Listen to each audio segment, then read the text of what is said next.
BFM Bourse, vos placements, nos conseils sur BFM Business. Et justement, face à l'inflation, face à la volatilité des marchés, surtout une idée de placement supplémentaire, une idée originale, vous n'en avez sans doute jamais entendu parler, on va vous éclairer. Les fonds Evergreen, Bertrand Tourmente vient nous éclairer. Bonjour. Bonjour Guillaume. Fondateur d'Altos Patrimoine, pourquoi les fonds Evergreen sont-ils à vos yeux un compromis idéal pour les investisseurs privés et les particuliers? Déjà, c'est quoi un fonds Evergreen ? Evergreen, comme son nom l'indique, ça veut dire toujours vert. C'est comme un feu rouge qui passe au vert, c'est-à-dire qu'il est vert en permanence. Vous pouvez en permanence investir sur un fonds Evergreen. Il a une espérance de vie illimitée. Vous pouvez rentrer quand vous voulez, vous pouvez sortir quand vous voulez. Et ça s'applique particulièrement bien à l'investissement en private equity, qu'il soit financier ou immobilier, puisque... à partir du moment où vous investissez en private equity, en général, on est privé de liquidité, on met du temps à être déployé, on ne sait pas quand est-ce qu'on va récupérer son argent, alors que ces fonds Evergreen vous permettent de rentrer quand vous voulez et de sortir quand vous le souhaitez. C'est du capital investissement, on le rappelle. Bon, et immobilier. Il n'empêche, les particuliers qui nous écoutent aujourd'hui sur BFM Business n'en ont jamais entendu parler, ou sans doute jamais entendu parler de ces fonds Evergreen. Ils entendent souvent parler des fonds de gestion traditionnels, notamment cotés en bourse. Pourquoi privilégier un fonds Evergreen plutôt, dont on n'a jamais entendu parler, plutôt qu'un fonds traditionnel? Alors, je pense que la notion d'Evergreen, c'est vraiment appliqué au private equity. Le private equity, c'est tout ce qui est investissement non coté. On sait depuis de nombreuses années, il y a France Invest qui explique systématiquement que la surperformance du non coté par rapport au coté est systématique, du moins depuis 25 ans. Et ça se confirme sur le premier semestre 2022, puisque les actions cotées à l'échelle mondiale ont perdu presque 14%. Et le private equity... les fonds Evergreen dans leur globalité ont gagné 1,80. Ça vous donne une idée en fait du découplage, on va dire. Ce qui compte fondamentalement, c'est que je pense que quand on veut avoir accès à l'investissement private equity, vous êtes obligé en général de passer par des fonds à appel de tranche. C'est-à-dire que vous allez prendre un engagement de 100 000 euros ou quel que soit le montant. Et cet engagement-là va être appelé au gré des opportunités sur les 5 prochaines années. C'est-à-dire que vous dites, j'investis sur une stratégie de private equity qui me convient, 100 000 euros. La première année, le gérant va identifier pour 20 000 euros d'investissement de qualité, puis 20 000 euros et ainsi de suite pendant 5 ans.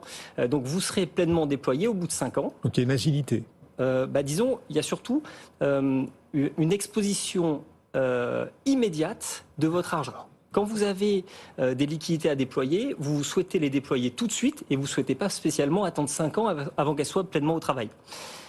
Donc ces fonds Evergreen, finalement, vous allez être investi tout de suite sur une stratégie entièrement diversifiée, mais contrairement aux fonds à appel de tranche du private equity classique, vous allez payer des frais de gestion sur des sommes réellement déployées et réellement investies. Alors que les fonds à appel de tranche, quand vous prenez votre engagement de 100 000 euros, vous commencez à payer vos frais de gestion dès la signature de la souscription. Donc pendant les 5 premières années, alors que votre argent n'est pas spécialement au travail, vous commencez déjà à payer 1, 2, 3, 4% de frais de gestion sur les sommes engagées, alors que la première année, il y a que 20% des sommes qui sont au travail. Ça, c'est un premier avantage des fonds Evergreen par rapport aux fonds de gestion traditionnels. Le ticket d'entrée, il est élevé, moins élevé? Il se démocratise avec le temps. Il y a encore 5, 6, 7, 8 ans, on n'avait pas accès à ce type de stratégie, où c'était exclusivement pour les initiés et il fallait être un investisseur institutionnel. Il y a énormément d'acteurs du private equity, les grands noms que vous pouvez éventuellement connaître, type Ardian, type Apax, type Blackstone, qui commencent à s'y mettre et qui démocratisent petit à petit les fonds de private equity. Après, nous, chez Altos, ce que l'on aime particulièrement, c'est regrouper nos clients pour leur donner une taille institutionnelle. C'est-à-dire que quand vous investissez 1, 2, 3, 4, 5 millions d'euros, vous allez payer beaucoup, beaucoup moins cher des fonds d'investissement que si vous déployez 10 000 euros en tant que particulier. Donc c'est sûr qu'il vaut mieux se focaliser sur des fonds réservés aux institutionnels, jouer le pooling, le regroupement, pour avoir accès à des stratégies où la part de cash est un peu moins importante. C'est-à-dire que quand vous êtes dans un fonds Evergreen de particulier, vous avez le régulateur oblige finalement, pour avoir une certaine liquidité, à avoir une part de cash très importante. Alors que quand vous êtes sur un fonds institutionnel, 100% des sommes sont déployées, vous êtes pleinement investi et mécaniquement, vos performances sont un peu meilleures. Mais justement, vous évoquez la liquidité, on est dans l'univers du capital investissement, la liquidité est quand même plutôt faible, le capital est bloqué. Comment ça se passe de ce point de vue-là, du point de vue de la disponibilité du capital investi pour l'épargnant? Alors, ça va vraiment dépendre de la maison de gestion qui propose son sujet. Il y a certains fonds qui sont uniquement disponibles à travers des contrats d'assurance vie ou des contrats de capitalisation. il y a des accords qui sont signés pour que la compagnie d'assurance qui porte les parts en assure la liquidité. Donc vous pouvez finalement obtenir cette liquidité par votre assureur ou qu'il soit français, mais surtout au Luxembourg. Parce qu'au Luxembourg, on a une plus grande liberté d'investissement et en général, quitte à souscrire un contrat d'assurance vie, et dès lors qu'on a le portefeuille qui le permet, à partir de, on va dire, 250 ou 500 000 euros, il n'y a pas de débat, il faut absolument partir à Luxembourg pour avoir accès à tous ces fonds de grande qualité. Les fonds Evergreen, donc, qui commencent à monter en puissance, vous avez cité certaines de ces maisons qui désormais commencent à en proposer, les grandes maisons, vous aussi d'ailleurs chez Altos, vous en proposez, vous l'avez dit. Vous estimez que c'est une cartouche importante pour le capital investissement qui tente de se démocratiser depuis maintenant plusieurs années, pour ceux qui souhaitent diversifier leur patrimoine. Les fonds Evergreen vont apporter vraiment un supplément d'âme, c'est beaucoup dire, mais un supplément d'attractivité au capital investissement. Nous, chez Altos, on pense que c'est gigantesque ce qui est en train de se passer.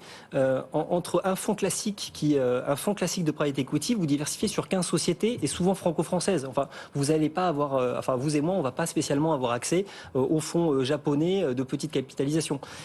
Si vous voulez diversifier à l'échelle mondiale, vous êtes obligé de passer par des fonds Evergreen. C'est mécanique. Et surtout, l'intérêt également des fonds Evergreen, c'est que vous allez avoir une diversification des millésimes. C'est-à-dire que quand vous avez un fonds Evergreen qui est ouvert depuis 2006, il a acheté 1% de son capital en 2006, 1% en 2007, en 2008, et ainsi de suite. Et donc, quand vous rentrez en 2022 sur ce fonds-là, il est pleinement déployé et vous n'avez pas de risque de millésime. C'est l'inverse de l'investissement en action cotée. On vous dit, investissez tous les mois un petit peu. Là, c'est super parce que en une seule souscription, vous pouvez acheter un peu de chaque millésime depuis la création du fonds Evergreen. Bertrand Tourmente, fondateur d'Altos Patrimoine avec nous aujourd'hui. Merci Bertrand d'être passé nous voir. Voilà.